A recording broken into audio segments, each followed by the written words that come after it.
Hey everyone, one of my good friends here. This is a great opportunity. Mr. Conklin, can I call you that? You can call me David. David, okay.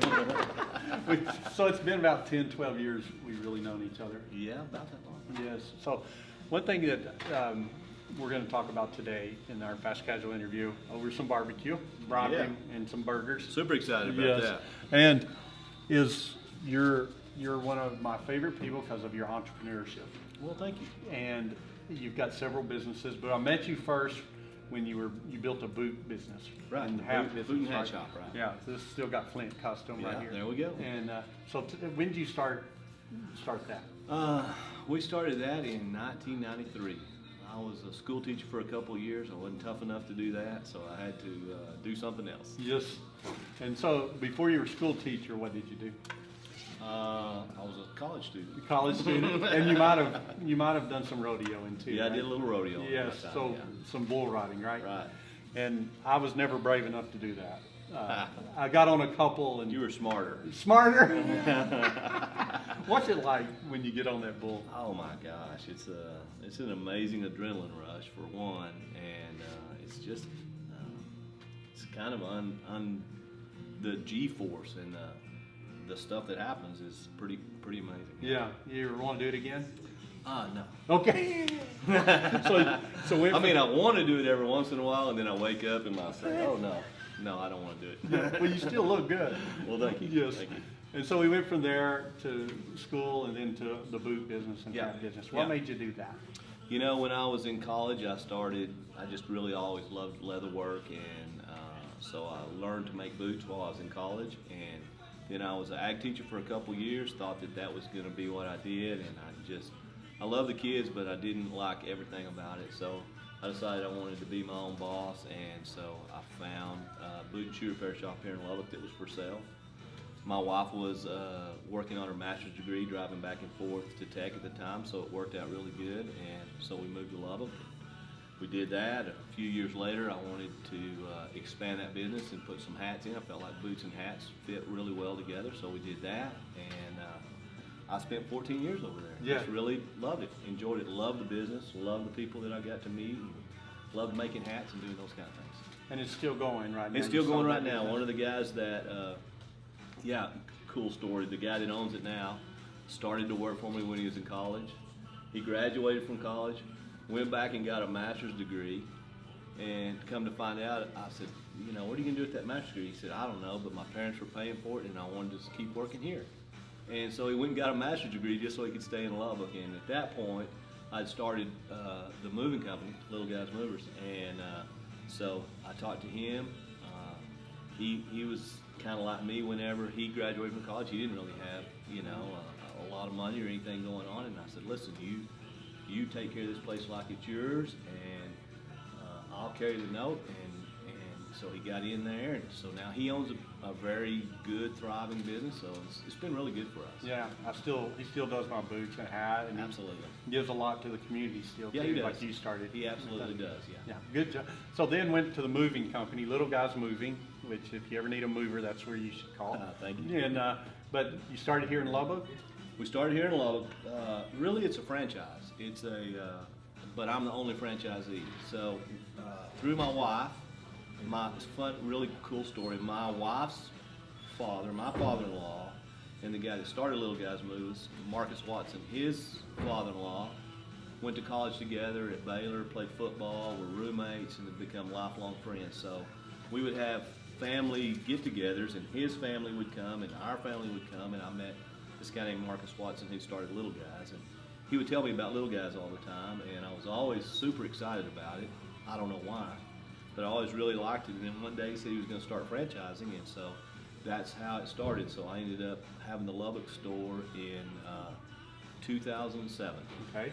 Yeah, so we opened the Lubbock store in 2007, and I learned a lot about the moving business. I knew nothing about the moving business. He spent a lot of time and helped me, and we got things going well in Lubbock, and then we opened an office in College Station. Okay. A couple of years later, we opened an office in Tulsa. Uh-huh. A couple years later, we opened an office in Greensboro, North Carolina. Okay. And then Wilmington, North Carolina. And then about 20 days ago, we opened an office in Gainesville, Florida. Okay. So yeah. multi-state now. Yeah, multi-state. And that's 5? That's 5. And we got, you know, really the key there is just good people. I just got great people. Michael Pruitt, my GM, who oversees everything for me. I mean, I can't say enough about him. I guess I could leave on vacation, be gone for 90 days, and come back, and everything would be good. Now, how long did it take you to get to that point from 07 to where you felt like you had secured with the right people? Well, you know, another funny story, Michael Pruitt worked for me at the boot shop. Yes. He left for a few years and went to Florida Power and Light working on wind generators, and then he came back. And so I think he is one of the key things. He's just one of those key people that just really takes care of his business and does things right. And so from that, we were able to start getting a lot of momentum and getting a lot of other really key people involved, all the managers at those locations, the director of operations at those locations, the master crew leaders at those locations. And I really feel like it's just a God thing. And you know, you and I know that. And I feel like God has really blessed me and blessed my business, and not just because of me or not just for me, but for all those people that work for me. Yeah. And so we're very diligent, and we work really hard at providing opportunities for other people. And I think that's why we're successful. I know for us too, with 12 Fuddruckers spread out in 3 states, I'm just humbled, and I get chill bumps thinking about all those folks. Oh, me too. You know, because when we first started in Lubbock, you know, it was me, and really it was some, you know, we're in all college youth towns, and one of the reasons we do is because we want really good employees. So we hire a lot of college guys, and so it was just me and some college guys. So it wasn't like a lot of things. Now we've got, you know, 300 plus employees. No telling how many families and kids who depend on little guys to provide their food and their lodging and all the things that, you know, businesses do. And it's not that we're giving that away. Those guys are earning it every day, and they're great guys, and they work really hard. But it's just really humbling to think that we built something that helps provide that much for people. And you never moved any furniture. You never did a truck drive yourself. It just all came just like that. Oh yeah, no, I never got out on the truck. Okay. Yeah, we got out on the truck plenty of times. I spent plenty. My old body got wore out there on those trucks pretty fast. But you know, that was one of the neat things and that was, you know, part of what I wanted to do. I wanted to know the business from start to finish. And when we opened the Lubbock store, I was the manager of the Lubbock store. I sweated and you know, got out there and worked, and you know, it's people want to move on the weekend, so it's a 7-day-a-week job. So sometimes we worked on Saturday, sometimes we worked on Sunday. And, right. But fortunately now I don't have to do that. That's awesome. Now that's put you the bug in, and I think you've been able to be in the winery business too. Yep. So we started a vineyard about 12 or 15 years ago, and we were in the vineyard business, growing wine grapes for many years north of Lubbock. We sold that vineyard and moved south of Lubbock, but we've got some really good friends that have always been in the winery business. I mean, in the grape business, in the vineyard business, and we have talked for 10 years about opening a winery, and we just decided that, man, if we don't do it, we're going to be too old to do it, so we better get started. So we started last year. We've got our first season of crops processed in the winery.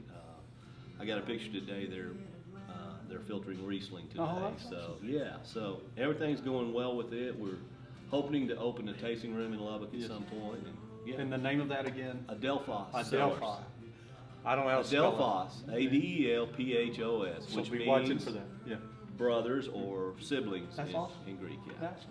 Yeah. And then also F45. F45 is a fitness studio that we opened about a year ago. My daughter Lacey is running that. It's a personal training fitness studio over on Milwaukee, and it's going really well. As a matter of fact, we just came from there today, so if I'm looking a little sweaty, that's it. But we got the food to get your protein back. We're super excited about Whistle Dixie and having some food. one thing everyone asks is like to be an entrepreneur, businessman. It's a new life. It's kind of become sexy now, right? With these people in their 20s, they Maybe. they think that it's think all it's easy, sexy, right? and you know we all keep gray hair and lose our hair. But what would you suggest to somebody that's coming up and they say, "Hey, I want to be"? Well, business? I think one thing is, you know, I always get to talk about our businesses, but without my wife, I could have never done this. You know, she was a school teacher and then a school counselor, and I promise you, there were many, many weeks and months that I didn't get a paycheck, and she kept saying, "What's going on down there? What are y'all doing? Are y'all actually working down there? What's happening?" And so without her support and without the financial support of her steady paycheck, then I could have never taken the chance to be able to build this thing. But what I always tell everybody, and what I told my daughter when we opened F45, because predominantly we're kind of helping get that going for her, is one day you're going to wake up and you're going to think to yourself, what in the world am I doing and why am I doing this? Because it's not working. Things don't look good. And the difference is the people that are successful, they get up that morning and they put their pants on the same way and they go to work and they just work on figuring it out, because it doesn't come easy. You know that. It never comes easy. There's always problems, and you learn to just deal with those problems and learn how to problem solve and solve those problems, because there's a lot of successful businesses. So it can be done. You just got to figure out how to do it. Amen. So last question is quotes to live by, or things that you live in your life, or you know that motivate you, or a question that you ask yourself every day. Something that.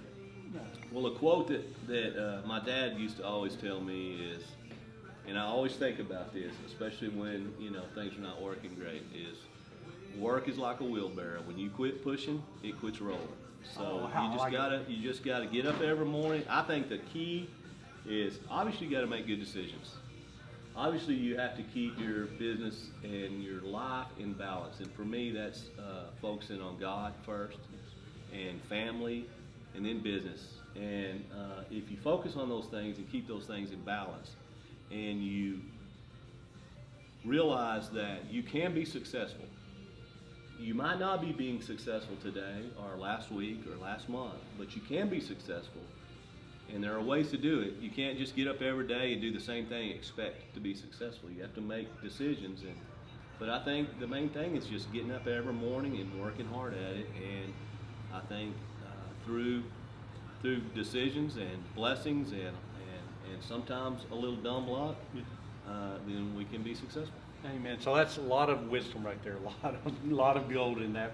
That's worth listening to a couple times. So, hey, thank you. Thanks for having us. We're going to have barbecue, and Cathy's sitting right here, but she didn't want to be on the film. So, anyway, God bless everybody. Amen.